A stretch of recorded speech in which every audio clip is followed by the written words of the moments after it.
Welcome to the Everyday Miracles podcast, where real life stories of hope and inspiration are shared. Every day, miracles are happening all around us, yet we rarely hear anything about them. Why is that? I'm Julie Hedenborg, and I've committed my time and energy to bring these stories to you, including some of my own personal experiences. My hope is that you'll be impacted the same way that I was. Join me in my journey to inspire change in a world that so desperately needs it.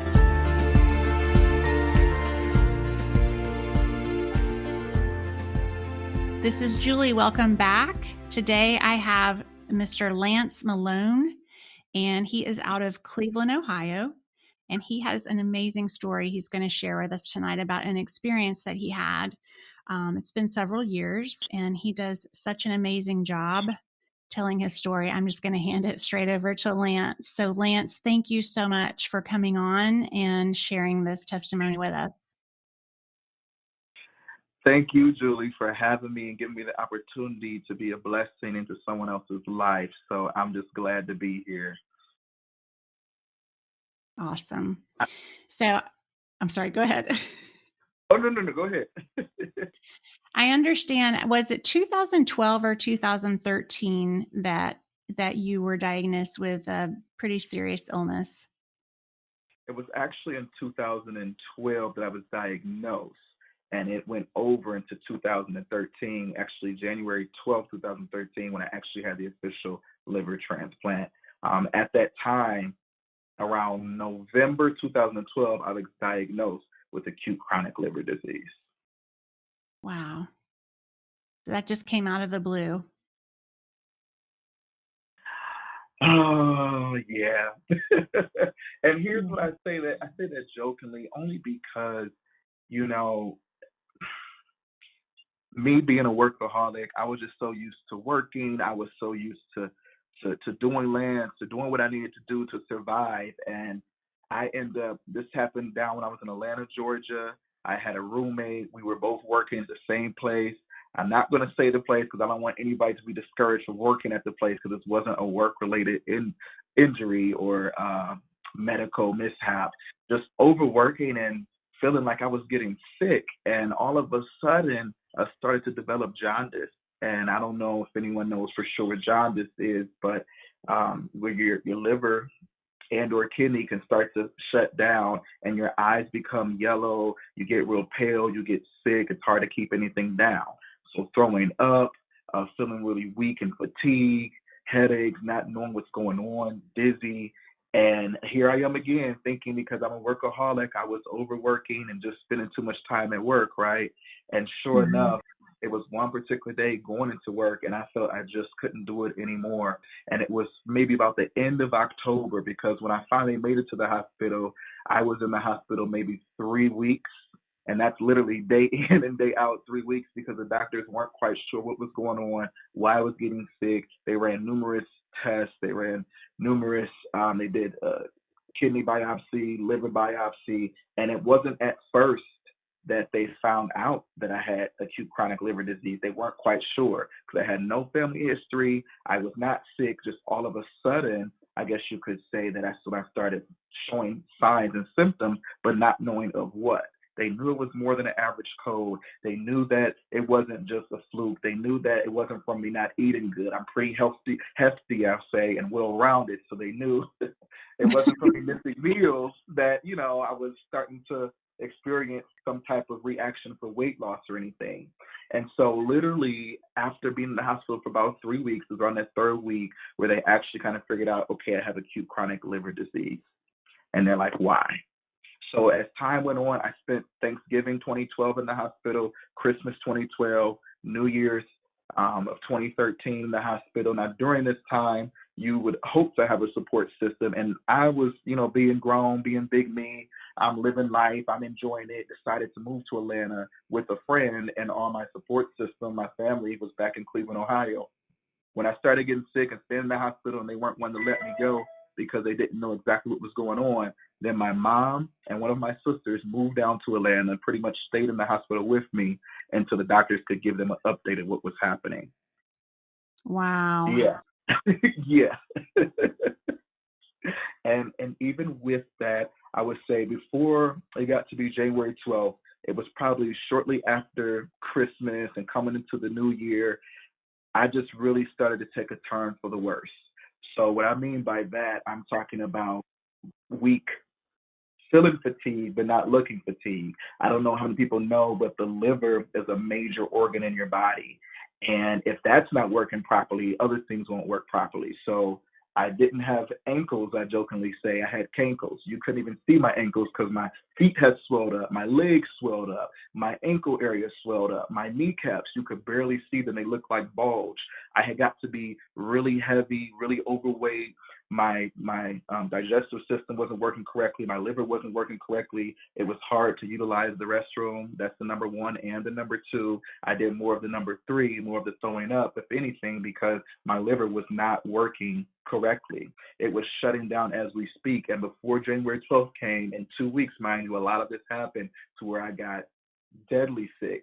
I wasn't even in intensive care unit, and they didn't want to move me because I was a fall risk. If I would have fell off balance because of how weak I was or how heavy I was getting, and my bones weren't strong enough to hold me up, I could fall and I could have internal bleeding and die.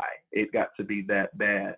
And I remember on one particular night, a few nights before surgery on January the 12th, that I just remember crying out. I was in so much pain because that day prior, I had to have fluids drained from the side. Now, I don't know how many of you know, but if you're having fluids drained from inside of you, something's going on. And I'm not talking taking a number one, a urine. I'm talking about yellow liquid drained from the side of you. Your liver is really shutting down. The jaundice in my face started to show again.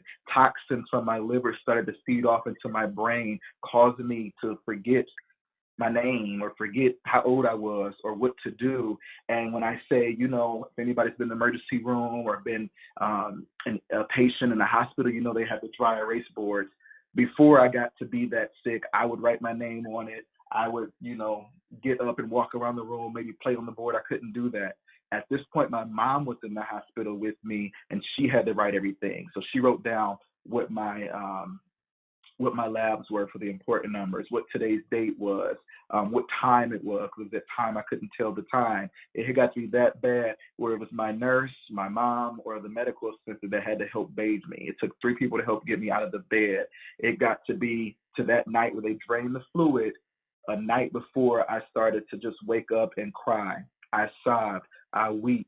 I wasn't quite sure what was going on. Now, let me make sure I point out, before this situation happened, I was a faith believer, believing in a higher power, believing in my only true living God, Jesus Christ, and knowing, why would he put me in this predicament? Why did this happen? What did I do to deserve this? These are real thoughts. These are real things I said out loud to myself. Why is this happening? And just cried and wept and couldn't go to sleep. And I literally heard the voice of the Lord say, I didn't bring you this far to leave you. Everything is going to be okay. Now, mind you, anybody just thinking of this or just like, okay, was he hearing things? He was going through a lot. Maybe he wasn't really hearing. The thing was that really helped me. I was already a faith believer. I was already a Christian believer. I was already baptized in the Holy Spirit with evidence of speaking in tongues, to where I already knew the Lord's voice. And if anything, this situation has drawn me closer to him, to hear him more clearly like never before, to understand what he's really trying to do in my life. That particular night, I just cried, and I woke my mom up, and she came over and prayed with me, and I told her what I heard the Lord say. So I said, it's no sense of me weeping and moaning and groaning and not understanding what's happening here. I had to do something that I had grew up in the church hearing my grandmother say, is that it's trust him when you can't trace him. Trust him, meaning trust the Lord when you can't trace him. You may not know how he's going to do it, but you have to believe that he will. And I had to tell myself that repeatedly, and had to understand that the Lord allowed me to be in this situation, not because he didn't love me, but because he had to show me again who he was. He has a proven track record. God is not a man that he should lie, or the son of man that he should repent. And he had to show me that again. Yes, it was pain and agony, but he went through pain and agony on the cross. Yes, it was pain, it was tiring, it was hurtful, it was something I didn't expect, but even through then, he covered me. My church I attended sent financial money to help with bills because at the time I didn't have insurance. I was going through an insurance transition, and of course, this happens. I get deathly sick. The Lord covered me. When the hospital put up half the bill, and I raised the rest of the money from people donating, from my family, from my friends, which, by the way, I want to say, treat people the way you want to be treated. You never know when you may need them in the future. And because I've always treated people kindly, the Lord touched their heart, and people, I'm talking about Facebook friends, Instagram friends, donated to raise almost half the amount, the other half the amount that the hospital put up, while I was waiting for insurance to kick in to cover the full procedure. Yes, nothing but God. But even Wow. back to that night, yeah, nothing but God. Even back to that night, just remembering telling my mom what the Lord had said, and my mom, is a believer in Christ and baptized in His Spirit. And even then, as a mother, you don't think that you're going to bury your child. You want your child to bury you, right? And it was Yeah. hard for my mom. She cried, she sobbed, she wept, she was stressed. She barely took care of herself because she was busy trying to watch me just because of that mentality. She wasn't planning to bury me. She was planning for me to bury her. And at that point in time, when the doctors had said I was deathly ill, they don't know when the transplant is going to happen because they don't know when they're going to get a liver. I just have to be as comfortable as I can because I might end up dying in this rock hard hospital bed. And I said, I've already been here 90 days, spent 3 holidays. I don't want to be here anymore. And I'm so glad that I had listened and heard what the Lord said, that everything was going to be okay. So that next day, no, my labs didn't automatically turn to be better. They actually got worse. And it was leading up until January 12th to when I'm like, all right, Lord, all I can do is hold on to what you say because I'm not seeing it, and clearly the doctors aren't. But I was in joy. I'm talking about the nurses and the staff there. They knew how bad it was getting. They brought me a basket of fruit, which I'll talk about, it was on my page for people to see. They brought me a basket of fruit. They brought me food. My mom, you think about it, after 90 days in the hospital, you've eaten everything 8 times over. You're tired of hospital food. So they let me get away with Chipotle and a few other unhealthy things. But I'm just saying, some people had to make sure that I was comfortable because they thought that I might not be here much longer. And whatever their thought process was, I'm just glad I got my Chipotle or my Chick-fil-A or my Subway sandwich from downstairs. I'm just saying, I was glad to get that because I was over at .com for hospital food. But I digress to say, that it was, as I was in 48 hours getting close to the transplant, I had got even worse. And I had family that had came down to see me, and they were calling more and trying to reach out and be able to talk to me. And I was definitely overwhelmed. I had my times where I'm just like, I can't talk to anybody. I felt a little bougie. I had my mom and my sister pre-screening my calls and all that good stuff because I just didn't want to talk to anybody. I wanted to go back on what the Lord told me.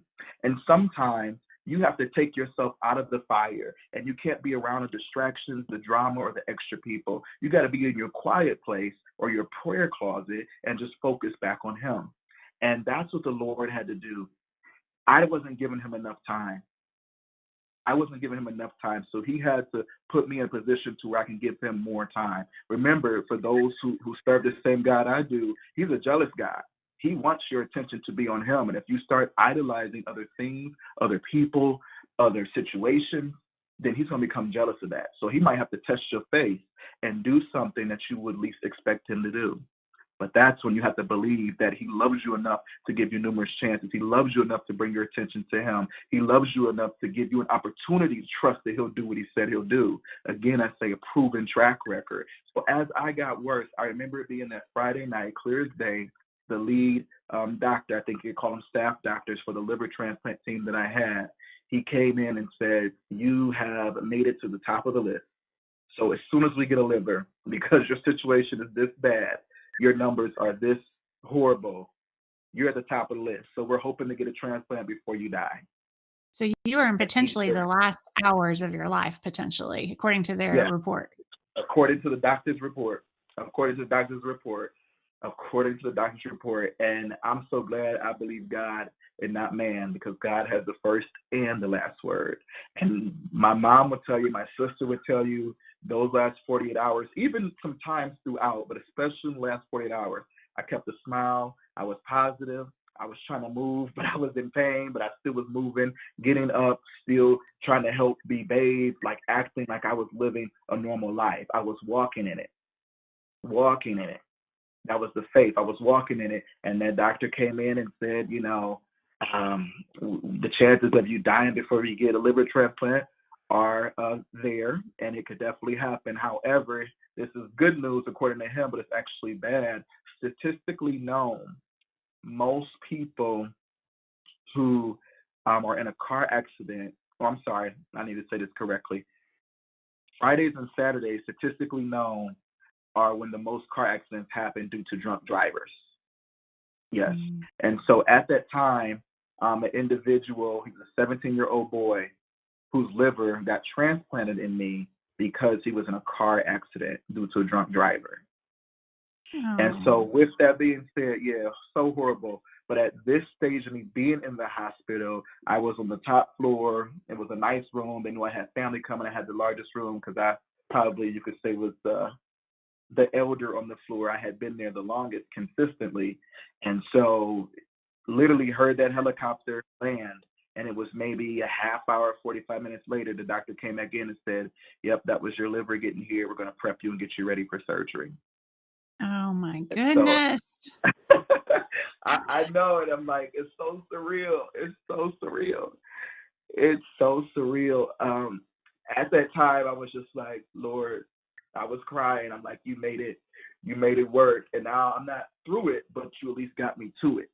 When they thought I wasn't going to live, when they thought that I wasn't going to get a transplant or that I was going to die before the liver got here because they couldn't tell for sure when, and who's to say that the individual was coming to Emory Hospital at the time down there in Atlanta, but it happened to be a line, that divine appointment that the Lord had set.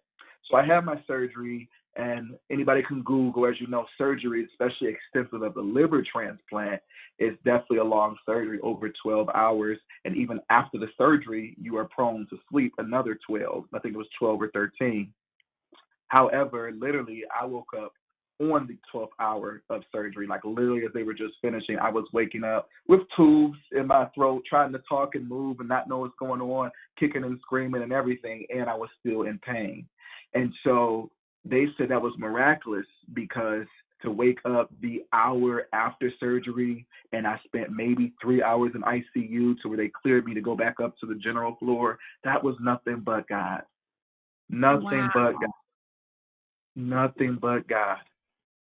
Wasn't even supposed to live to the day to be able to be an eligible candidate to be transplanted, and then make it to the top of the list. Had successful surgery, woke up on the 12th hour completion of surgery, stayed in ICU. I will say one of the things in ICU, though, they had a catheter hooked up to my private area, and anybody who's experienced that or know of that, if you even think of pea and you say pear or you say pumpkin, it's something coming out. And that, I'm like, oh, wow. I wasn't expecting that. But I had to laugh about that. Going through surgery and crazy situation, you have to find the small things to laugh about. But I said, okay, if you think anything with pee, it was coming out. And so I'm just thankful that my insides work, my intestines.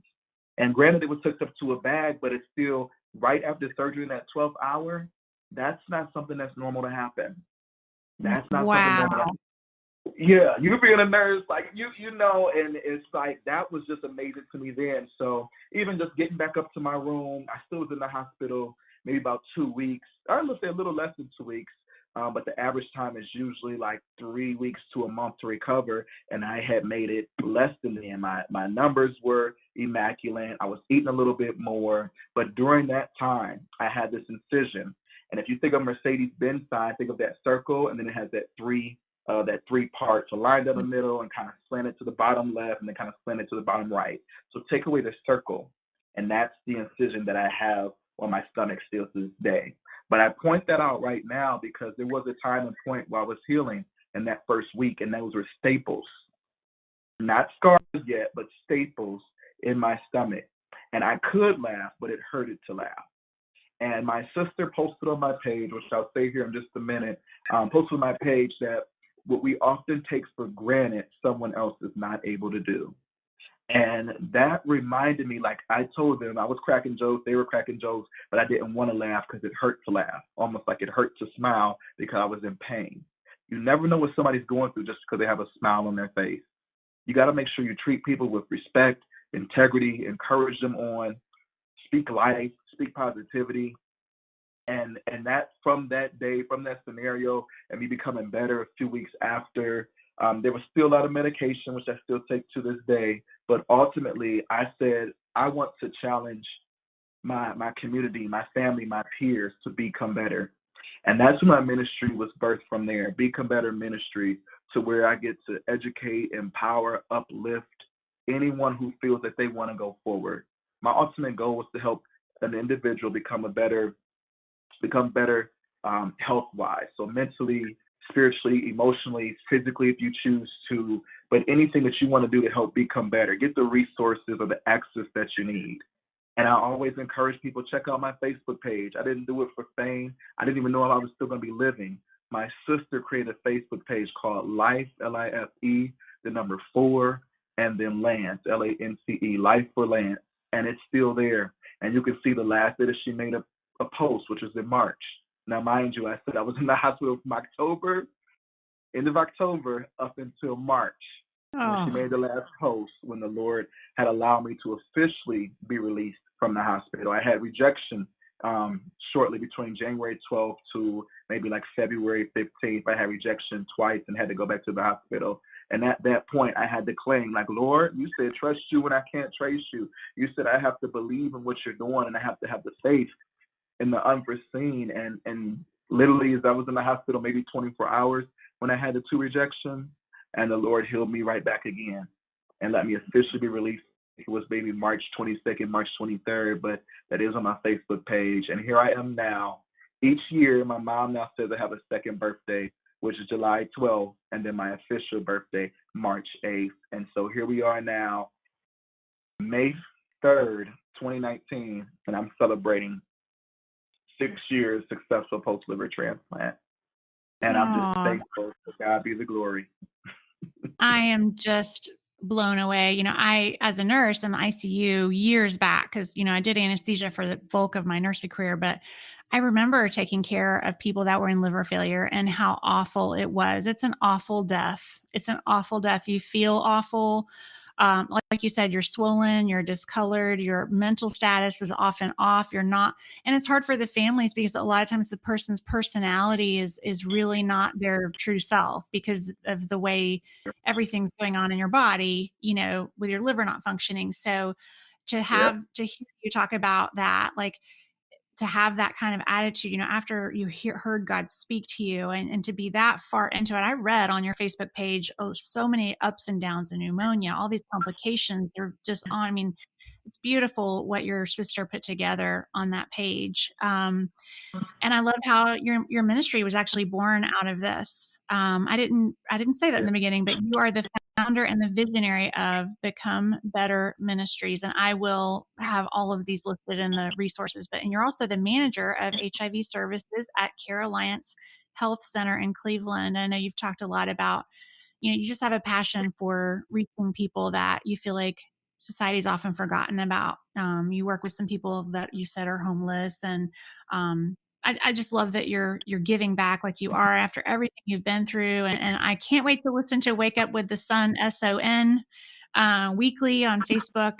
I'm going to list all of these links for everybody on Facebook so you have them. But I think it's beautiful the way, here you are in your possible final hours, and then God, you hear him speak to you. Is really powerful. And then the miraculous healing, even though you still had some bumps in the road, he doesn't say it's not going to be hard times. Right. He's going to be with us. He doesn't leave us. And if you don't mind, as a nurse, I just want to say this, transplants, organ donors, this is so important. I actually looked up some of these statistics. The U.S. Department of Health and Human Services on organdonor.gov, obviously our primary person we're talking about here is our Lord and Savior. That is the ultimate authority on all of this, and he's the one that gave you this miracle. But I feel like as a nurse, I want to make it clear, like 113,000 plus people, are men, women, and children, are waiting for transplants. And that was of January 2019. And every 10 minutes, another person is added. And 20 people die each day waiting for a transplant. And Right. only 58%, according to this site, only 58% of people are signed up as donors. So we really need to have, everyone should sign up as a donor. I've been involved with organ harvest. I've been involved with transplants, working in the OR. I can't tell you how many donor tissues were used constantly. Another statistic, over 1 million tissue transplants are performed each year. You can register, in your state. You can make your wishes known to your family. But you can be such a hero and it's such a noble act to decide to become a donor. You save 8 lives potentially, and you can dramatically affect with your tissues up to 50, I think it said. It's something that's so important. And I've been a donor. I've worked in so many different hospitals that we don't rush anything. It's just something that we do very cautiously and with a lot of respect. And I just encourage people to make that choice, because someone's counting on you. Yes. Okay. So Lance, this was amazing. Thank you so much for being here. Is there any last thing that you want to say before we conclude? Yes, definitely. I second everything you say, and I just really hope that this segment of the podcast, like the other segments, I really hope that they touch somebody listening to our voice, listening to my testimony, touch you to be encouraged. If you are not an organ donor, please consider being an organ donor. And if you already are, great, but please tell someone else. And most importantly, even with this, have faith.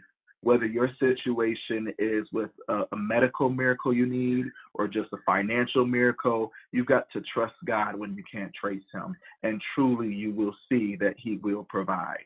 He will provide. So I just pray that many were encouraged to believe that your situation is not too small for the Lord to intervene. He's still in the miracle working business, and yours is on the way. Thank you for your time, Julie. I really appreciate this.